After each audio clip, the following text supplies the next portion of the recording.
jual diri. Kira-kira apa sih yang di dalam pikiran teman-teman saat mendengar kata jual diri? Mungkin teman-teman mikir seperti PSK atau sebutan-sebutan lainnya seperti kobo-kobo malam, ayam kampus mungkin. Gak cuma itu saja. Di sini kami akan mengclear konteksnya dulu.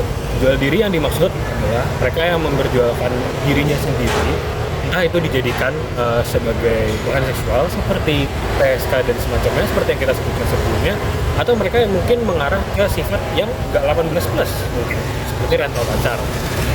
Nah, kira-kira rental pacar dan prostitusi di Indonesia ini kalau dibandingkan sama di luar negeri gimana ya?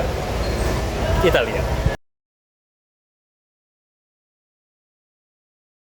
Di Indonesia sendiri, tindakan prostitusi dilarang oleh negara secara langsung dalam KUHP pasal 296 yang berbunyi, barang siapa dengan sengaja menyebabkan atau memudahkan cabul oleh orang lain dengan orang lain dan menjadikannya sebagai pencarian atau kebiasaan, diancam dengan pidana penjara paling lama 1 tahun 4 bulan atau pidana denda paling banyak Rp15.000.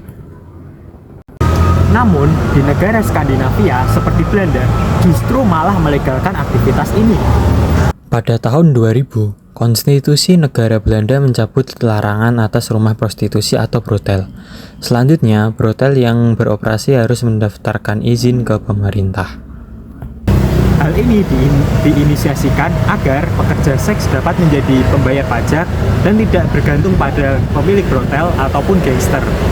Sementara itu, rental girlfriend atau boyfriend di Jepang sudah menjadi hal wajar, meskipun tidak ada undang-undang yang mengaturnya secara resmi.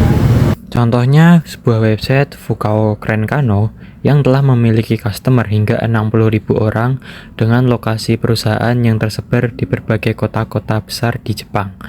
Dengan pendapatan yang besar, perusahaan ini tentu dijadikan subjek pajak oleh pemerintah. Kenapa sih pembeli kemudian membeli para penyedia jasa seperti ini?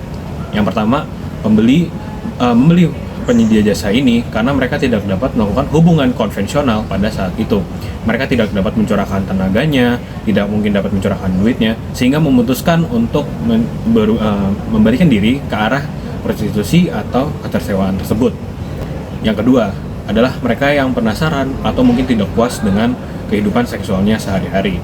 Yang ketiga, ada beberapa negara yang melegalkan tindakan-tindakan seperti hal-hal tersebut. Yang terakhir adalah mereka yang tidak ingin berhubungan tanpa adanya keterikatan pada orang tersebut.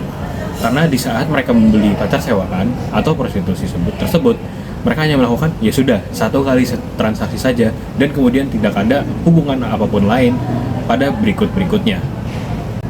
Yang berikutnya pada institusi.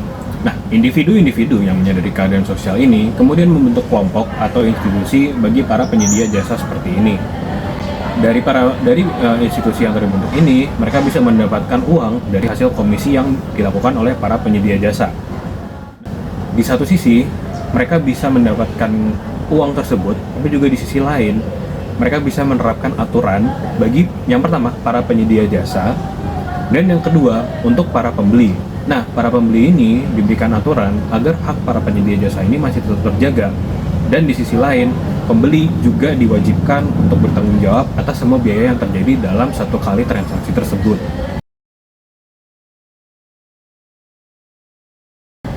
Bagi para pembeli, keuntungan yang pertama adalah mereka bisa merasakan adanya hal tersebut yang bisa memberikan mereka emotional support tanpa harus membuang banyak waktu, uang, dan tenaga untuk tetap dalam hubungan konvensional ataupun keterikatan dengan orang lain. Kerugian yang didapatkan dari tindakan pembelian ini, yang pertama adalah adanya underperforming dari GDP, karena tindakan pembelian ini tidak termasuk ke dalam transaksi dari sektor formal, melainkan masuk dalam sektor informal, sehingga produktivitas yang ditunjukkan bukan produktivitas yang real. Yang kedua adalah adanya health risk. Karena tindakan-tindakan pembelian ini, pembeli dapat terjerat dalam berbagai komplikasi kesehatan seperti HIV atau STD. Sangat jelas bahwa prostitusi merupakan tindakan yang ditentang oleh peraturan yang ada. Hal ini membuat prostitusi sangat sulit untuk dilegalkan di Indonesia, meskipun mungkin prostitusi akan menghasilkan pendapatan yang besar bagi negara. Berbeda dengan prostitusi, pacar sewaan bisa menjadi alternatif, sebab pacar sewaan tidak mengandung unsur seksual, sehingga tidak bisa terjerat oleh hukum yang ada. Nah, saat ini pacar sewaan di Indonesia bergerak pada sektor informal.